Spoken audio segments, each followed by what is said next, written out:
आगम ईअं न अंग जहिड़ो पसण पिरीअ जो सेण रीअ सैयद चए रूह न रुचन रंग सहसी थिया सारंग जानी आयो जूई में। नवन लफ़्ज़नि जी माना। आगम माना झुड़ या मींहं जो सायो।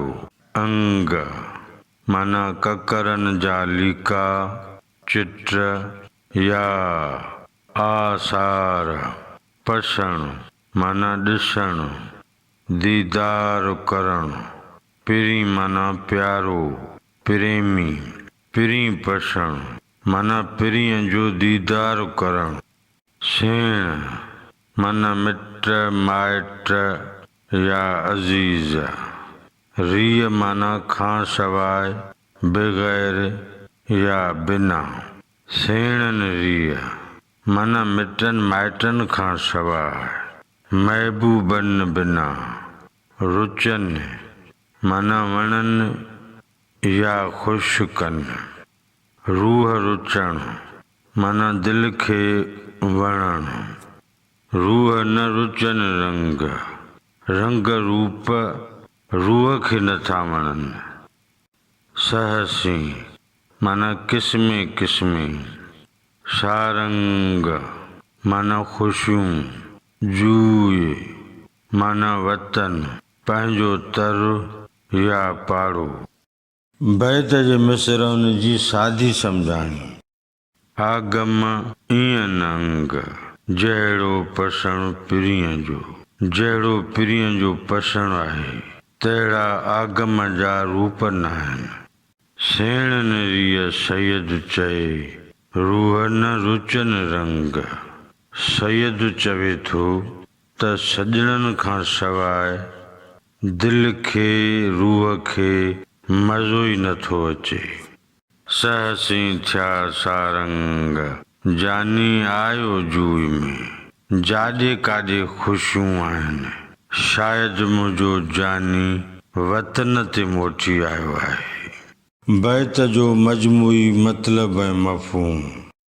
जित जित हुस्न हसीन आहे ऐं लुत्फ़ आहे लतीफ़ लज़त आहे लज़ीज़ आहे।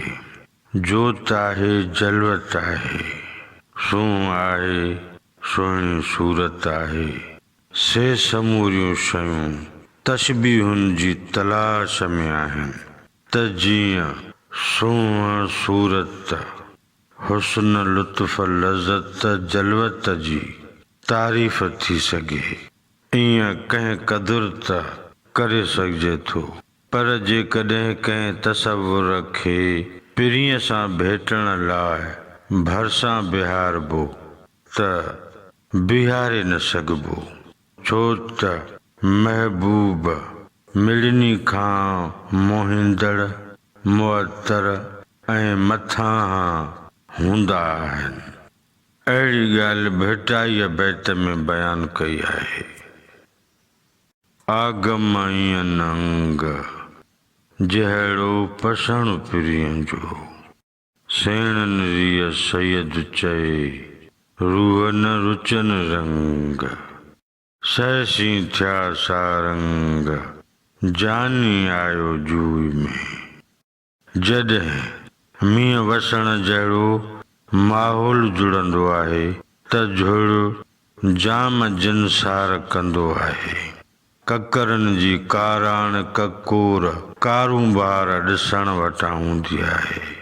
आकाश जे कैनवास ते ककर अक्सर केतिरियूं ई तस्वीरूं छापे छॾींदा आहिनि। ककर किथे गहरियूं अखियूं ठाहे छॾींदा आहिनि किथे ककर विंगस जे वारनि वांगुरु वार वार कतार करे छॾींदा आहिनि।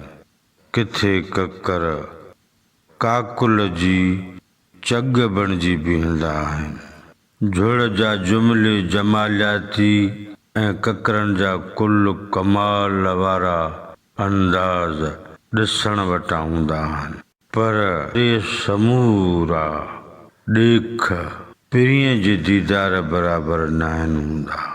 आगम थियण करे धरतीअ ते जेके बि रंग बिरंगी रूप थियनि था, चौॾस, चौधारी, चौगिर्द, दिलि खे वणंदड़ बूइ ख़ुशबू पई महसूस थींदी आहे, पर इहे सभु रंग बिरंगी रूप सावक ऐं सावाण सॼण खां सवाइ दिलि खे कुझु बि नथो वणे। आस पास ख़ुशी ऐं ख़ुशनूदी थो ॾिसां। शायदि पिरी पंहिंजे पाड़ेतर वतन ते मोटी आयो आहे।